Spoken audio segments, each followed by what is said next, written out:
श्री चैतन्य कथा काजी उद्धार लीला। कभी उस मोहल्ले में, कभी इस मोहल्ले में प्रायः कीर्तन के लिए भेजा ही था, लेकिन उन जगाई और मघाई के द्वारा श्री हरिदास जी को कितनी पीड़ा हुई, उस पीड़ा के फलस्वरूप श्री गौरांग महाप्रभु अत्यंत दुखित हुए और वे दुखित होने भर से उनके हृदय में उनके प्रति दया भी की कि इनका जीवन कैसे बदले। आखिर वो प्रसंग आप सब लोगों ने श्रवण किया कि जगाई मघाई जैसे जो महादुष्ट थे, जो काजी के सेवक थे, उनका भी हृदय परिवर्तन श्री चैतन्य महाप्रभु ने कर दिया और कालांतर में ये दोनों के दोनों जो युगल माने मुगल के शासक के जो महान कठोर हृदय वाले थे, उनका ऐसा जीवन बदला कि उन्होंने संपूर्ण जीवन महाचैतन्य प्रभु के चरणों में समर्पित करके और निरंतर नाम कीर्तन का प्रचार किया। और आज भी उनके मृत्यु के बाद मघाई घाट गंगा जी के किनारे पर उनका स्मरण करा रहा। तो पिछले प्रसंग में हमने आप लोगों ने सुना कि एक बंगाल के जो नवाब हुसैन शाह थे, उन्हीं की सत्ता चलती थी। उनकी सत्ता से उनके जो और भी जो काजी थे वो उन्हें कुछ ना कुछ दिया करते थे, वसूल करके उन्हें गांव मिले थे। बहुतों को जिम्मेदारी मिली थी, राजाओं के जमाने में यही तो होता था, जिम्मेदार लोग वसूल करके लगान राजा को देते थे और खुद निर्वाह करते थे। लेकिन इन लोगों का अकारण अत्याचार बढ़ता था, चाहे जिसको दंडित करते थे, चाहे जिसको मारने लगते थे, चाहे जिसको जो भी करें, कोई करे कहने वाला नहीं, क्योंकि राजा के शासक। तो क्योंकि एक बार मंडली लेकर के जब नित्यानंद जी महाराज, श्री हरिदास जी महाराज जब गांव-गांव भ्रमण कर रहे थे, तो उसी समय पर नदिया के ही कुछ ब्राह्मण, इनसे ये देखा न गया महाचैतन्य प्रभु का ये वैभव देखा न गया, तो उन्होंने जाकर के काजियों से शिकायत किया कि ये निमाई का जो अत्याचार है, अगर इसी तरह बढ़ता अत्याचार, जो कीर्तन करा रहा, कल्याण करा रहा, दुष्टों को वो अत्याचार है। वो जाकर के कहा कि देखो हमारे वेद शास्त्रों में ऐसा तब आता है कि जो इस तरह के काम करते हैं उस देश में दुर्भिक्ष पड़ता है, अकाल पड़ता है। तमाम नारी कुछ झूठ बोलना है, कुछ भी बोल सकता है। आखिर उन लोगों ने काजियों को ऐसा भर दिया हो ब्राह्मणों ने कि काजी को लगा कि अगर ऐसा हो कि दुर्भिक्ष पड़ेगा तब तो बढ़िया बात है, तो क्या करें, कहा इसका कीर्तन बंद कराना काजी। तो काजी लोग उसी तरफ आए जहां पर वो कीर्तन होता चला जा रहा। उन्होंने बड़े जोर से डांट दिखाई, तुम लोग ये बंद कर। जब ऐसा कहा चिल्ला करके सब बंद हो गए। और काजियों ने जिनके जो प्रसंग थे उनको फोड़ फाड़ डाला, और भी जो बात थे उनको तोड़ डाला। अब वो कहा कि आइंदा से अगर इस तरह का कीर्तन करोगे, जोर जोर से चिल्लाओगे, तो तुम लोगों को हम हवाला कर और कोई सुनेगा नहीं।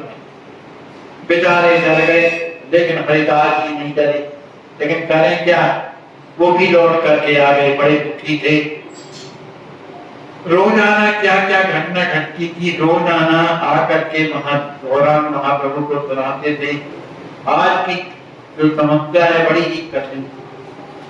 गौरांग महाप्रभु ने जब सुना कि जब ये मारा पीटा जाने लगा, ढोल फोड़े जा रहे हैं, तब इसका उपाय क्या है। तो महाचैतन्य प्रभु ने कहा कि एक काम करो, अब कल से हम ही स्वयं कीर्तन में चला, हम स्वयं कीर्तन के अब्बा बनेंगे, हम चला करेंगे। और इसी बात को नित्यानंद जी महाराज हमेशा प्रयास करते थे कि अगर गौरांग महाप्रभु अगर कीर्तन में चलेंगे तो निश्चित है जो विमुख है, जो कीर्तन से जिनका हृदय में राग द्वेष बना रहता है, ऐसे भी ब्राह्मणों का जीवन बदले। इस तरह उनके हृदय में पहले से स्थिति थी।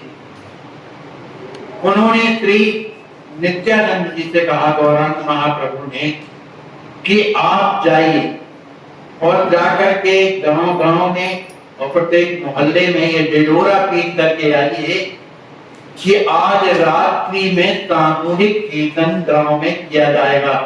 सभी कोई कीर्तन में सम्मिलित हों और अपने अपने घरों में साफ सफाई रखें, क्योंकि रात्रि में कीर्तन होगा। और उस समय मसाल चलते थे जो जला करते थे, सभी कोई मसाल लेकर के आए। ऐसा नित्यानंद जी से कहा। हम नित्यानंद जी को बड़े प्रसन्न हुए, वो यही तो चाहते, भगवान के भक्तों का आहार क्या है? भगवान का भजन। और जिनका मन भगवान के भजन में ही नहीं लगता है, अब उनको क्या कहा जाए तो भगवान ही जाने। तो उनका भजन जो है आहार था, उन्हें बड़ी प्रसन्नता हुई। उन्होंने एक घंटी दिया और संपूर्ण नदिया गांव के अगल बगल और भी जो गांव थे उन सब में पहले घंटी बजा देते थे, फिर घोषणा करते थे कि आज रात्रि में सभी कोई गौरांग महाप्रभु के घर में एकत्रित हो और वहां से बड़े धूमधाम के साथ यात्रा संकीर्तन की निकाली जाएगी। इसलिए सभी कोई अपने हाथ में एक एक मसाल लेकर। इस तरह की जब लोगों ने सुना सूचना तो जो भगवान के प्रेमी थे वो तो बड़े प्रसन्न हुए। जिन लोगों को श्रीवास जी के यहाँ तक जाने को नहीं मिलता था, कपाट बंद कर दिए जाते थे, लोग बाहर बैठते थे। तो जब बाहर जब कीर्तन करने के बाद घंटों के बाद जब निकलते थे, उनकी स्थिति देख करके लोग जो बाहर बैठे रहते थे वो अपने आप में इतने सोच के रह जाते थे कि इनकी स्थिति कैसी हो, क्योंकि कीर्तन के द्वारा किया हुआ जो प्रेम प्रकट होता है वो हृदय में जो शिथिलता आती है वो शिथिलता प्रेम से भरी हुई, जिसमें दिव्य माने मुख मंडल प्रकाशित रहता, वो स्थिति होती। इसलिए भक्त लोग कीर्तन करने वालों के दंडवत प्रणाम करते थे। तो उन लोगों को लगा चलो अच्छा हुआ कि गौरांग महाप्रभु ने कृपा किया जो सबको सत्संग देंगे। संपूर्ण समाज गौरांग महाप्रभु के दरवाजे में जुड़ने लगा, असंख्य लोग आने लगे। अब जो दुराचारी थे, जो अनाचारी थे, जिन्होंने शिकायत की थी, उन लोगों को भी लगा कि अरे भाई, जब सभी को देखो आज कलयुग में जनमत ज्यादा है, इतना कोई बड़ा राजा क्यों ना हो, चाहे कोई भी हो, जनमत जिस तरफ है विजय उसी की होती। तो दुष्टों को भी लगा कि अगर हम सम्मिलित नहीं होंगे तो हमें ये पकड़ लिया जाएगा कि कितना भी पाखंड होता है इनके द्वारा होता है। इसलिए और भी लोगों ने अपने घरों की सफाई किया, सुंदर बंधन बार लगाए, सुंदर चौक पुराए। तो दुष्टों में भी वो ब्राह्मण तो थे, कोई और थोड़े थे। कलयुग में अधिकांश दुष्ट ब्राह्मण होते हैं अवतार। अवतार लेकर भाई आता इसी में लिखा है कि जितने पूजन में जितने भी राक्षस मारे गए वो कलयुग में दूसरों को कष्ट देने के लिए ब्राह्मणों के घर में जन्म ले, ऐसा लिखा है। तो उन लोगों ने भी सोचा कि चलो अपने घर की सफाई करें, तो बढ़िया सफाई किया, बढ़िया चौक पुराया और अनेक प्रकार की रसोइयां बनाई।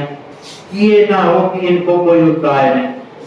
आखिर वो गए वहां नहीं, लेकिन अपने दरवाजों में बैठे रहे। इधर गौरांग महाप्रभु ने सब लोगों को देखा कि सभी आ गए हैं, तो बैठा करके बहुत बड़ी मंत्रणा कि आगे किसको रहना है, फिर उसके पीछे कौन रहेगा, फिर उसके पीछे कौन रहेगा। इस तरह की मंत्रणा में अब विचार होने लगा कि भाई आगे कौन रहे। आगे साहसी व्यक्ति होना चाहिए जो सबकी मार सह सके, जो कोई वातावरण हो तो उसको संभाल सके। तो उसमें श्री अद्वैताचार्य जी का नाम है कि अद्वैताचार्य जी परम विद्वान भी हैं और वयोवृद्धि हैं, इसलिए इनकी जो मंडली है वो आगे होना चाहिए। तो जितने सियाने थे, जो वृद्ध थे, वो सब अद्वैताचार्य जी की मंडली में चले। फिर उसके बाद आती है श्री नित्यानंद जी की मंडली। तो नित्यानंद जी ने कहा भाई देखो हम मंडली नहीं बनाई, हम तो महाप्रभु के साथ में रहे। तब फिर हरिदास जी महाराज जो यवन थे, वो भी कीर्तन के प्रेमी थे, तो उनकी मंडली में हजारों लाखों लोग जुड़ गए। महाराज हम इनके साथ में रहेंगे। फिर इसके बाद एक और भी 2 लोग थे, उनकी मंडली थी, बैठो बैठ, उनकी भी मंडली थी। तो उन लोगों को अलग अलग मंडलियों में हो गया। अब इसके बाद गौरांग महाप्रभु की ये सबसे पीछे मंडली थी, जिसमें गौरांग महाप्रभु, गदाधर जी और एक क्या नाम से नित्यानंद जी महाराज, ये दोनों माने पीछे वाली मंडली थी। सब लोगों ने अपना अपना श्रृंगार किया। श्रृंगार कैसा किया? कोई तेल थोड़े लगा करके नहीं, बाल जैसे हैं वैसे ही, कानों में फूल फूट रहे हैं, कोई सिरे में लगा रहा है, कोई कुछ। अब महाचैतन्य प्रभु का श्रृंगार कौन करे? तो गदाधर जी थे जो उनके हमेशा पास में रहते थे, उन्होंने कहा हम करें। तो गदाधर जी ने एक सुंदर 2 माला बड़ी, आज जो सिर से पहनी जा तो चरणों तक लटकती रहती, ऐसी 2 माला उन्होंने बनवाई। तो एक तो पहना दिया गौरांग महाप्रभु को और दूसरी पहना दिया नित्यानंद जी को। सुंदर पीतांबरी दोनों भाइयों को पहना दिया। पीतांबरी पहनाने के बाद सुंदर मुख में अनेक प्रकार की चिपकी बूंदी लगा करके, जिससे उनका बड़ा सुंदर, उनके सुंदर घुंघराले जो केश थे उसमें बड़ा सुगंधित इत्र डाल करके और उनका श्रृंगार किया। महाराज प्रेमी अलग होते। मुझे घटना याद आ गई कि अपने सरकार सपना के पास कोठी, वहां पधारे। तय से मैं भी पहले पसंद रहता था, महाराज घूमा करता था, तो मैं भी सरकार के साथ में वहां पर चला गया। तो कोठी में भैया जी थे, वाल्मीकि जी और रामायण जी, सुरेंद्र कुमार जी थे और भी थे, सूर्य प्रकाश जी थे, सब थे। तो अपनों की कार से रहा करता था शाम को, और गर्मी के दिन थे। तो गर्मी के दिनों में मैं बाहर बैठ गया बरामदे। तो मैंने देखा कि सभी कोई सो रहे हैं, तो बाहर का समय है, और मान लो कोई आ गया तो फिर सूचना को स्वामी जी को देगा। इस हिसाब से मैं बाहर बरामदे में अकेले बैठ। ठीक उस समय दोपहर का 2 बजा रहा होगा और मई की का समय था, मई का गर्मी, सब कोई सो रहे थे। वो कोई गुरु भाई थे, अपने सोनी थे, वो उनका घर का बड़े आदमी थे, उनके घर में कार्यक्रम था। तो मैं बाहर बैठा। ठीक 2 बजे महाराज एक इतना सुंदर आदमी आया, इतना सुंदर मैं आज तक वैसा दर्शन नहीं किया, जिसके हाथ बिल्कुल गुलाबी, चरण तल बिल्कुल गुलाबी, मुखमंडल गुलाबी और सुंदर उनके घुंघराले के, और उसमें सेंट जैसे सिजा हो इस तरह का।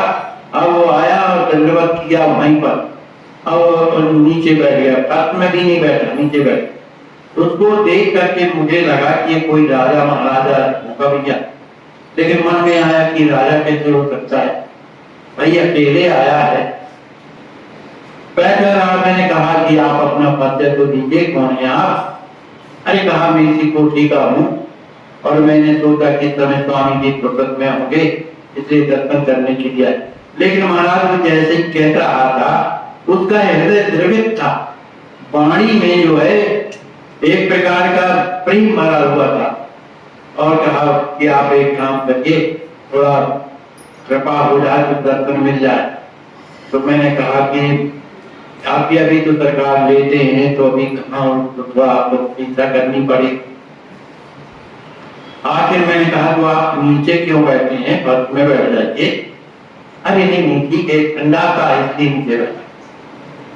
अब बार बार महाराज बिल्कुल इतना सुंदर स्वरूप महाराज, लेकिन कुछ नहीं है, वो जो भी मैं पूछूं वही कई शब्द में बात खत्म कर देते, आगे नहीं बढ़ाते, और मन ही मन उनके होंठ चलते रहते, भगवान का नाम स्मरण करते रहते।